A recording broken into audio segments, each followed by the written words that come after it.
A big win for President Trump's agenda. A federal judge has ruled that his buyout offers for federal workers can move forward. Now, the White House is reacting with this, quote, "This Boston buyout ruling is the first of many legal wins for the president. The court dissolved the injunction due to a lack of standing. This goes to show that lawfare will not ultimately prevail over the will of 77 million Americans who supported President Trump and his priorities." Now, the buyout specifically is a key part of President Trump and DOJ's efforts to reshape the government workforce. Fox has confirmed that the roughly 75,000 federal employees who have already accepted the buyout session represents about 3% of the federal workforce. This is a big win, Jason. It's short of what the administration was wanting. They were wanting about 5 to 10% to take this buyout.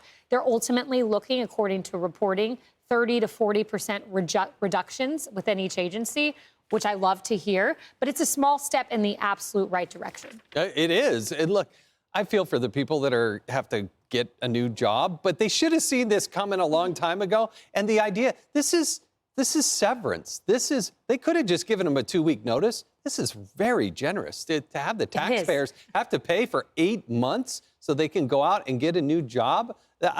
This is the right direction. We're $36 trillion in debt. We pay more than $3 billion a day on interest, more than we do on our national defense. We have to cut back. We can't be all things to all people. Finally, it's happening under President Trump, and it's the right thing to do. You know, Harris, there's this NBC article, and it's about how upset some of these federal workers are and about this buyout offer in particular.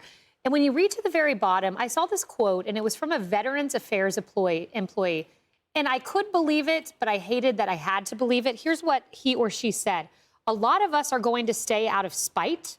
We are here for however long we want to be here. I could be here until retirement in 30 years. The Trump administration is only here for 4. I don't think that's the right attitude for any employee, private or public sector. Well, who told these people that they are members of the U.S. Supreme Court and get a job until, they decide, well, I might want to step down and let the next guy go or woman? I mean, this is just odd to me, too, because to stay in defiance, many of them reportedly want to work from home. And Trump and others have said, you can't really do some of these jobs from home. So we want to encourage people to come back to the office. That's part of what this buyout is about.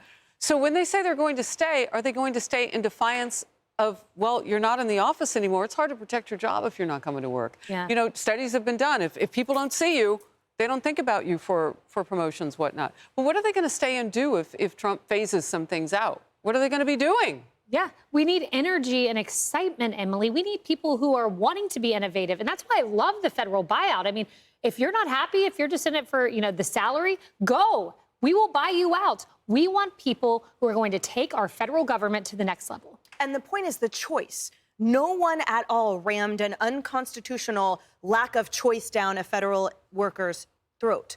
The whole point was if they chose, they could accept it. And the majority of them had retirements coming up soon and made that decision with the blessing of their families as to what's best for them. When I was a federal attorney, I think about how the root and the rot that was so deeply entrenched, well, this is the way it's always been done. Remember that as Congress has apportioned out the salaries of everyone, there's a certain expectation for productivity. And there's a lot of realms in the government that you might not think can be quantified, but are. So, for example, even within the Social Security Administration, there's a certain amount of decisions that have to be pumped out at the appellate level per hour, per day, right? And that's the metric that you can be used for productivity. So Congress said, well, we expect, a quotient of X to be the model here. That's what you guys have to strive for. So how many employees would walk in and say, well, I'm doing what's expected? There was such a large portion of people that refused to do anything more because unlike the private sector, there was no competition. And when the left argues, well, 25%, which is the goal, 25% of the workforce thinning results only in 1% of the budget, the point is that's the salary.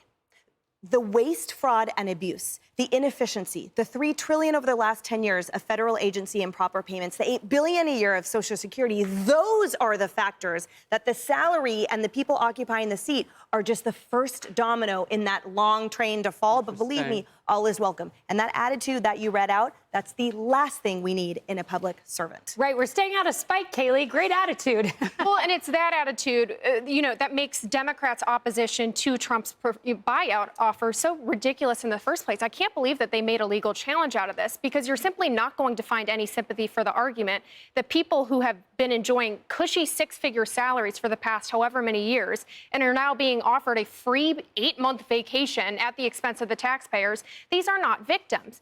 And again, it's a losing argument to fight against what Trump and Elon Musk are trying to do here. Because if you go back to the average American worker's salary is about $60,000 a year. The average federal employee salary is well over 6 figures. That's just on average. So again, you're not going to find much sympathy from them. And then there's also the fact that these federal employees have been enjoying the American dream that they've destroyed for everyone else. They've enjoyed perpetual job security. They've enjoyed cushy benefits that very few American workers get. So no, you're not going to find any sympathy for this argument. That's a great way to put it. Yeah, that's the quote of the day. They're destroying the American dream they're enjoying it, that they've destroyed for everyone else. Well done, Kayleigh. I like that.